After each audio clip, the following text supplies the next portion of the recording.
उत्तर प्रदेश के संभल में होली को लेकर स्थानीय पुलिस का बयान जमकर वायरल हो रहा है। दरअसल इस साल होली का त्योहार शुक्रवार यानी जुमे के दिन है, वो भी रमजान के महीने में। ऐसे में संवेदनशील जिले संभल में प्रशासन ने पीस कमेटी की बैठक की। इस बैठक में हिंदू और मुस्लिम समाज के प्रतिष्ठित लोगों के साथ प्रशासन ने एक बैठक की। इस बैठक के बाद पुलिस के सीओ अनुज चौधरी ने यह बयान दिया, जिसको लोग वायरल कर रहे हैं। नहीं, मेरा सीधा साफ ये है, होली का दिन है, जुम्मा साल में 52 बार आता है, होली साल में एक बार आती है। तो मुस्लिम समुदाय के लोगों को यदि किसी को लगता है भाई आपको होली के रंग से आपका धर्म भ्रष्ट हो जाएगा या जो भी है, तो वो उस दिन ना निकले, घर से ना निकले। और यदि निकले तो उसका इतना बड़ा दिल होना चाहिए, वो दिल होना चाहिए कि भाई सब एक जैसे हैं, रंग तो रंग है। जिस तरह पूरे साल इंतजार करता है मुस्लिम पक्ष ईद का, इसी तरह से होली का भी इंतजार हिंदू पक्ष करता है।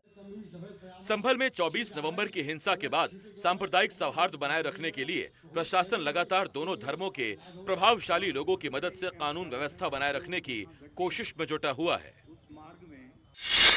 13 साल की एक लड़की का अल्पसंख्यक समाज से आने वाले 4 आरोपियों ने पहले अपहरण किया, फिर उसके साथ मारपीट की, फिर उसे नशीला पदार्थ खिलाकर उसके साथ गैंगरेप किया। होश में आने के बाद उसे गौमांस खिलाया और उसके बाद उसके हाथ में लगे ओम के निशान को तेजाब से मिटा दिया। 4 लड़कों ने हैवानियत की सारी हदें पार कर दी। गौमांस खिलाने और हाथों पर ओम के निशान को तेजाब से जलाने के अलावा आरोप ये भी है कि घटना की जानकारी किसी को देने पर पीड़िता के घर वालों को ही उठा लेने की धमकी दी गई थी। दरअसल ये मामला मुरादाबाद के भगतपुर थाना क्षेत्र का है। यहाँ एक दलित नाबालिग लड़की को नशीला पदार्थ सुंघाकर पहले उसका अपहरण किया गया। इसके बाद बंद कमरे में 4 युवकों ने उसके साथ गैंगरेप किया। इस मामले में आरोपियों की पहचान सलमान, जुबैर, राशिद और आरिफ के तौर पर हुई है। तुरंत ही हमने थाना भगतपुर में इसमें FIR रजिस्टर कर ली है। उसमें से एक अभियुक्त को पकड़ लिया गया है, उसको जेल भेज दिया गया है एवं इसमें आगे की विधि कार्रवाई की जा रही है। आरोप है कि दलित नाबालिग पीड़िता को गैंगरेप के बाद गोमांस खिलाया गया और उसके हाथ पर लिखे ओम के निशान को तेजाब से जला दिया गया। पुलिस ने SC/ST, अपहरण और गैंगरेप की धाराओं में मुकदमा दर्ज कर एक आरोपी की गिरफ्तारी की है और अन्य की तलाश जारी है। प्रधानमंत्री नरेंद्र मोदी गुरुवार को उत्तराखंड आए। उन्होंने उत्तरकाशी के मुखबा में मां गंगोत्री के दर्शन किए, साथ ही हर्षिल क्षेत्र का दौरा भी किया। पीएम ने राज्य में पर्यटन की अपार संभावनाओं पर विशेष बल दिया। अपने चिरपरिचित अंदाज में पीएम मोदी ने भाषण की शुरुआत स्थानीय भाषा गढ़वाली में की। इस दौरान उन्होंने भेड़ के ऊन से बनी बादामी टोपी और स्लेटी रंग की भेटी यानी कोट भी पहनाई। उत्तराखंड सरकार का 12 मासी पर्यटन का विजन, 365 दिन के पर्यटन का विजन लोगों को दिव्य अनुभूतियों से जोड़ने का अवसर देगा। पीएम मोदी ने उत्तराखंड में पर्यटन की असीम संभावनाओं को उजागर करते हुए कहा कि राज्य में घाम तापो पर्यटन, 12 मासी पर्यटन, धार्मिक पर्यटन और डेस्टिनेशन वेडिंग को बढ़ावा देना चाहिए। साथ ही उन्होंने कॉर्पोरेट घरानों से उत्तराखंड में अपनी बैठकें करने का आग्रह भी किया। इस दौरान सीएम धामी ने कहा कि पीएम के दौरे से हमेशा उत्तराखंड को लाभ मिला है, खासकर सीमांत क्षेत्र के पर्यटन और धार्मिक पर्यटन को। 4081 करोड़ रुपए की लागत से गौरीकुंड, केदारनाथ और 2730 करोड़ रुपए से अधिक की लागत से गोविंद घाट से हेमकुंड साहिब तक का रोपवे निर्माण की सौगात देने के लिए आदरणीय प्रधानमंत्री जी का आभार व्यक्त करता हूं। उत्तराखंड के लिए पीएम का ये दौरा आने वाले समय में फायदेमंद रहने वाला है, क्योंकि पीएम जब भी किसी क्षेत्र में स्थानीय वस्त्रों, खान पान और पर्यटन क्षेत्र की बात करते हैं, वो एक ब्रांड बन जाता है। देहरादून से NDTV इंडिया के लिए किशोर रावत की रिपोर्ट। मायावती के भतीजे आकाश आनंद को कांग्रेस की ओर से पार्टी में शामिल होने का न्योता मिला है। पार्टी के वरिष्ठ नेता और दलित चेहरा उदित राज ने आरोप लगाया कि मायावती और BSP का बीजेपीकरण हो गया है। बुधवार को ही BSP से निष्कासित किए गए आकाश आनंद के बहाने कांग्रेस को एक बार फिर मायावती पर हमला करने का मौका मिल गया है। एनडीटीवी से बात करते हुए पार्टी के पूर्व सांसद और वरिष्ठ नेता उदित राज ने आरोप लगाया कि बीएसपी का बीजेपीकरण हो गया है और आकाश आनंद को इसलिए पार्टी से हटाया गया क्योंकि उन्होंने बीजेपी के खिलाफ बयान दिया था और इंडिया गठबंधन में शामिल होने की वकालत की थी। उदित राज ने लगे हाथ आकाश आनंद को कांग्रेस में शामिल होने का न्योता भी दे डाला। आकाश आनंद ने केवल भाजपा के खिलाफ में आक्रामक भाषण देने से उनको निकाल दिया। 2 बार कोऑर्डिनेटर बनाया, 2 बार निकाल दिया। किसके दबाव में? ईडी, सीबीआई, इनकम टैक्स दबाव में। आकाश आनंद को मायावती ने पहले पार्टी के नेशनल कोऑर्डिनेटर पद से हटाया और उसके अगले ही दिन पार्टी से भी हटा दिया। पिछले महीने राहुल गांधी ने भी मायावती पर हमला करते हुए कहा था कि बीएसपी पूरी ताकत से चुनाव लड़ती तो लोकसभा चुनाव में बीजेपी सरकार नहीं बना पाती। पिछले कई चुनावों से लगातार बीएसपी का आधार घटा है। ऐसे में कांग्रेस की नजर मायावती और बीएसपी के दलित वोट बैंक पर है। नई दिल्ली से प्रशांत, एनडीटीवी इंडिया। राष्ट्रीय स्वयंसेवक संघ के वरिष्ठ नेता भैयाजी जोशी के भाषा संबंधित एक बयान पर विवाद खड़ा हो गया है। उन्होंने घाटकोपर की भाषा को गुजराती बता दिया। मुंबई की एक भाषा नहीं,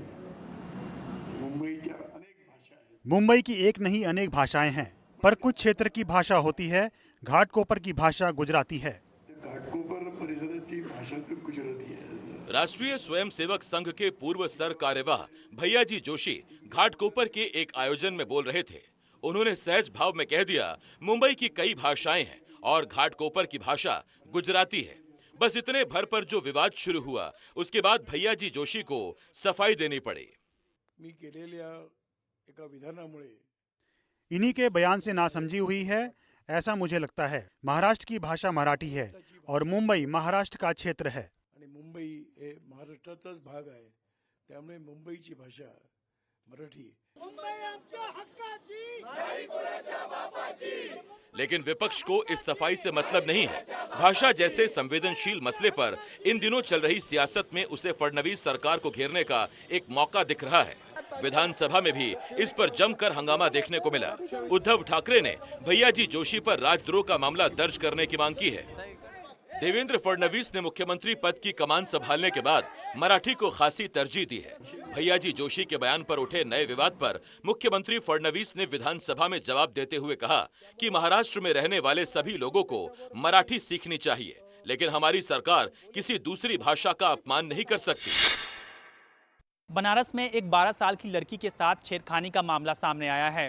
हालांकि इस मामले का एक चिंताजनक पहलू ये है कि कहीं इस मामले को सांप्रदायिक रंग न दे दिया जाए।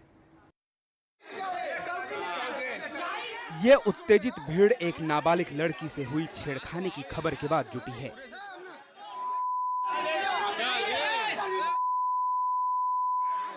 आरोप है कि एक युवक सामान लेने निकली 12 साल की एक बच्ची को खींचकर अपने घर ले गया और वो उसके साथ छेड़खानी कर रहा था। बच्ची किसी तरह भागी और उसके शोर मचाने के बाद लोगों ने युवक को पकड़ा, लेकिन तभी कुछ और लोग आए और उसे छुड़ाकर ले गए। बच्ची एक समुदाय की है, लड़का दूसरे समुदाय का। यहीं से जो यौन हमले का मामला है उसे सांप्रदायिक चश्मे से भी देखे जाने का डर है। फिलहाल एक पक्ष ने थाने में तहरीर दी है। युवक के खिलाफ कोतवाली थाने में छेड़खानी और मारपीट का मुकदमा दर्ज हुआ है। साइबर अपराध के लिए कोई भौगोलिक सीमा नहीं है। हाईटेक सिटी हैदराबाद में बैठकर अमेरिका में साइबर धोखाधड़ी के लिए तेलंगाना पुलिस ने 63 लोगों को गिरफ्तार किया, जिनमें से ज्यादातर पूर्वोत्तर से हैं। हैदराबाद के पॉश हाईटेक सिटी इलाके के एक कॉल सेंटर से तेलंगाना राज्य साइबर सुरक्षा ब्यूरो ने कई गिरफ्तारियां की हैं। आरोप है कि यहां से अंतर्राष्ट्रीय साइबर धांधली का धंधा चल रहा था। यहां 63 लोग काम कर रहे थे, जिनमें से कई पूर्वोत्तर से थे। ल्योर किया गया इनिशियली कि आपको एक स्काई कॉल सेंटर के लिए जॉब दिया जाएगा, बट जब वो जॉब करने आए उसके बाद उनको स्पेशल ट्रेनिंग दी गई। उनको पता था कि वो पेपॉल के कस्टमर केयर की तरह इम्पर्सोनेट कर रहे होंगे, जबकि यहाँ पे कोई पेपॉल का कस्टमर सेंटर नहीं है। और विलिंगली उन्हें पता था कि अब वो जिसको फ़ोन कर रहे हैं उसको फ्रॉड में एंगेज करेंगे। यहाँ काम करने वाले ज्यादातर सभी लोगों की उम्र 20 से 30 साल के बीच है और इन्हें 30,000 रुपए महीने तक का वेतन मिल रहा था। पहले इन्हें कॉल सेंटर के नाम पर नौकरी दी गई, लेकिन फिर पेपाल कंपनी के कस्टमर केयर सेवाओं की ओर से फर्जी कॉल करने की ट्रेनिंग दी गई। हर शख्स को रोजाना 30 कॉल करनी होती थी और अमेरिकी ग्राहकों का ब्यौरा लेकर उनसे पैसे हड़पने होते थे। हैदराबाद स्थित एक मैनेजर चंदा मनस्विनी की गिरफ्तारी हुई है। पुलिस को अब इस गैंग के सरगना गुजरात के खेवल पटेल उर्फ जादू भाई और दुबई में बैठे उनके भाई विक्की की तलाश है।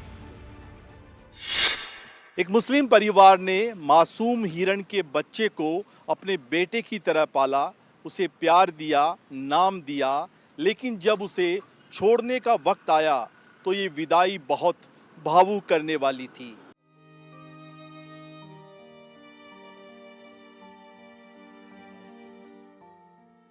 बीकानेर के ग्रामीण इलाके में रहने वाले एक परिवार को करीब 11 महीने पहले हिरण का एक मासूम बच्चा लावारिस हालत में मिला था। किसी अनहोनी से बिछड़ा ये नन्हा हिरण इस घर का हिस्सा बन गया। अरे मैं खुशी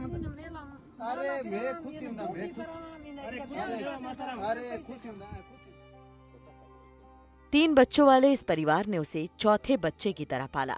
उसे सद्दाम नाम दिया। दिन बीते, महीनों गुजरे और सद्दाम इस परिवार का अभिन्न हिस्सा बन गया। लेकिन इस परिवार की ये अनोखी कहानी जब बिश्नोई समाज तक पहुंची तो उन्होंने परिवार से संपर्क किया और हिरण को वापस जंगल में छोड़ने की बात कही ताकि वो अपनी प्राकृतिक दुनिया में लौट सके। और फिर वो दिन आया जब सद्दाम को उसके असली घर भेजने की घड़ी आ गई। लेकिन ये विदाई आसान नहीं थी।